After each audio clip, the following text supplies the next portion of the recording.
Christopher Case had it all. At 35, he was living the dream. A successful music executive in Seattle, he had a passion for life. He was healthy, active, and loved his work. But Christopher had another passion: ancient Egypt. Its mysteries fascinated him. He collected books and artifacts, always eager to learn more. Little did he know his fascination would soon intertwine with a terrifying reality. Christopher's apartment reflected his personality. It was modern and stylish, yet filled with the relics of an ancient world. Hieroglyphics adorned the walls. Statues of pharaohs stood guard in the corners. He loved sharing his passion with friends, regaling them with stories of curses and ancient magic. He dismissed them as myths, legends designed to frighten. He would soon question everything he thought he knew. April 11th, 1999. It was a day like any other, or so it seemed. The city of San Francisco was bustling with its usual energy, the streets filled with people going about their daily routines, unaware of the extraordinary events about to unfold. Christopher was in San Francisco on a business trip. He had meetings lined up, presentations to give, and deals to close. The city was just another stop in his busy schedule, a place to get work done before moving on to the next destination. After a long day of meetings, he decided to have dinner alone at a small, dimly lit restaurant. The ambiance was perfect for unwinding, with soft music playing in the background and the gentle flicker of candlelight creating a cozy atmosphere. As he was about to take his first bite, a woman sat down at his table, uninvited. She appeared out of nowhere, her presence both surprising and intriguing. She was older, perhaps in her 50s, with piercing blue eyes and an unsettling aura. Her gaze was intense, almost as if she could see right through him, and it made him feel both curious and uneasy. They spoke for hours, their conversation drifting towards ancient Egypt. Christopher was captivated by her knowledge and the passion with which she spoke. She seemed to know an incredible amount about ancient rituals and artifacts, and her stories were both fascinating and eerie. He felt strangely drawn to her knowledge both intriguing and unnerving. There was something about her that he couldn't quite put his finger on, a sense of mystery that kept him hanging on her every word. As the evening came to a close, the woman leaned in, her voice dropping to a whisper. She seemed to be on the verge of revealing a great secret, something that had been hidden for centuries. "Come back to my place," she said, her eyes locking onto his. There was a magnetic pull in her gaze, a promise of something extraordinary. "I have something to show you, something related to a ritual, an ancient curse." Her words hung in the air, heavy with implication and mystery. Christopher hesitated, a sense of unease creeping over him. The rational part of his mind told him to decline, to walk away from this strange encounter, but another part of him was deeply curious. He politely declined, citing an early flight back to Seattle. The woman's demeanor shifted. Her inviting smile faded, replaced by a look of cold anger. Her eyes flashed with anger. It was as if a storm had suddenly erupted behind those piercing blue eyes, and Christopher felt a chill run down his spine. "You will regret this," she hissed. Her voice was low and menacing, filled with a venom that made his skin crawl. "You will be dead within a week." Her words were a chilling prophecy, a dark promise that left Christopher feeling deeply unsettled as he left the restaurant. Christopher dismissed the woman's words as the ramblings of an eccentric, but as he boarded his flight, a wave of dread washed over him. He couldn't shake off the woman's chilling prophecy. He landed in Seattle, the city lights twinkling beneath him, a stark contrast to the darkness that now gnawed at his mind. He needed to talk to someone to rationalize what had happened. He called his friend Sammy. Sammy, a skeptic by nature, listened patiently as Christopher recounted the events of the previous night. He tried to reassure Christopher, attributing the woman's curse to mental instability or a cruel joke. But even as he spoke, Sammy couldn't ignore the fear in Christopher's voice. It was as if a shadow had fallen over his friend, a premonition of something terrible to come. The next day, the strange occurrences began. It was as if the very air in the apartment had changed, becoming thick with an unspoken tension. At first, they were subtle, easy to dismiss. A creak here, a whisper there, things that could easily be attributed to an old building settling. Whispers seemed to follow Christopher, faint and indistinguishable.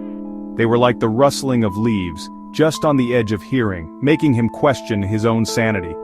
He'd catch glimpses of shadows moving in the periphery of his vision, gone as quickly as they appeared. It was as if the darkness itself was alive, playing tricks on his mind. He felt a constant presence, as if he were being watched.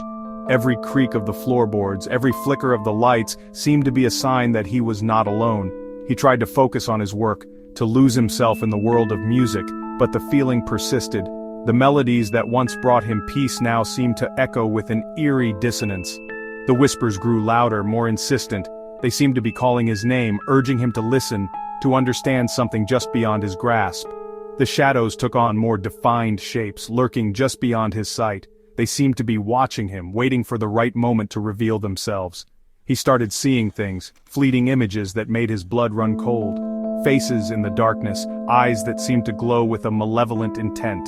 Hieroglyphics, similar to those in his apartment, seemed to appear on the walls, only to vanish when he blinked. Paranoia set in. He began to question what was real and what was a figment of his imagination. He felt like a prisoner in his own home, trapped with an unseen entity. The walls seemed to close in on him, the air growing colder with each passing moment. The once familiar surroundings now felt like a sinister maze, with no escape in sight.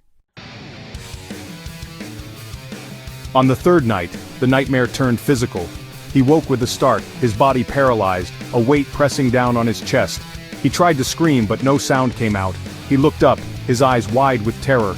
A shadowy figure hovered above him, its features obscured by darkness. He felt an intense pressure on his throat, the sensation of being choked. He thrashed against the unseen force, his mind screaming for release.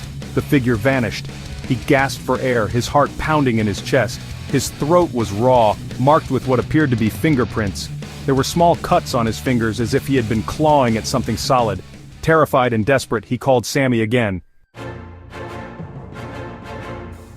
Section 6. Seeking Refuge. Sammy rushed to Christopher's apartment. He found his friend in a state of utter panic. Christopher, normally so composed, was now a shadow of his former self.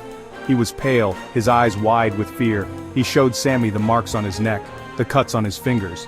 Sammy tried to rationalize the events, to find a logical explanation, but deep down, a chill ran down his spine.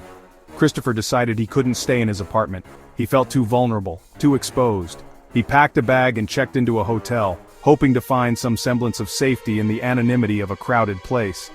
He left his phone on, desperate to stay connected to Sammy, his only lifeline in a sea of terror. Section 7. The Final Message. The next morning, Sammy received a voicemail from Christopher. His voice was weak, resigned. "It's happening again, Sammy," he whispered. "The feeling, the presence. It's getting stronger. I think it's going to attack again tonight. I don't know what to do." The message ended abruptly, leaving Sammy with a sense of impending doom. He tried calling Christopher back, but the call went straight to voicemail. He rushed to the hotel, his mind racing with terrifying possibilities. He knew deep down that something was terribly wrong. He arrived at the hotel room and pounded on the door, his heart pounding in his chest. There was no answer. Section 8. A Life Cut Short. The hotel staff opened the room, their faces etched with concern. The scene that greeted them was chilling. Christopher lay dead in the bathtub, fully clothed. The room was dimly lit, illuminated only by the flickering light of several burned-out candles. Scattered around him were handwritten notes, filled with frantic scribbles and disturbing drawings of hieroglyphics. The police arrived, their faces grim. They investigated the scene, searching for any signs of foul play. But there were none. The doors were locked from the inside, no signs of forced entry. No external injuries were found on Christopher's body. The official cause of death, a heart attack. Section 9. Cursed or coincidence. The police closed the case, attributing Christopher's death to natural causes. They cited his history of heart problems and the immense stress he had been under in the days leading up to his death. But for those who knew him, for those who had heard his story, questions lingered. They whispered among themselves, sharing their doubts and fears, unable to shake the feeling that something was amiss. Was Christopher's death a tragic coincidence, a result of stress and a pre-existing condition? Or was there an underlying cause that the authorities had overlooked? Or was there something more sinister at play? The shadowy figure that had been seen lurking near his home, the ominous clouds that seemed to gather whenever he was around. Were these mere coincidences, or signs of a darker force at work? Could the curse of the strange woman, the chilling events of the preceding days, have truly led to his untimely demise? The woman with the dark aura who had crossed his path, The unsettling occurrences in his home, were they harbingers of his fate? The events surrounding Christopher's death remain a mystery, a chilling tale that continues to fascinate and terrify. The abandoned house where he was last seen, the eerie fog that enveloped the landscape, these elements add to the enigma. Was he the victim of an ancient curse, driven to his death by a malevolent force? The cursed artifact he had discovered, the haunted room where he spent his final hours, did these play a role in his demise? Or was it all a series of unfortunate events, a tragic coincidence that preyed on his deepest fears? The sequence of misfortunes that befell him, the paranoia that consumed him, were these the real culprits? We may never know the answer. The dark, empty hallway he walked, the misty path he took, these remain shrouded in mystery. But one thing is certain, the story of Christopher Case stands as a chilling reminder that some mysteries are best left unsolved. The closing of the old dusty book, the dark, mysterious forest at twilight. These images linger, haunting our thoughts and reminding us of the unknown.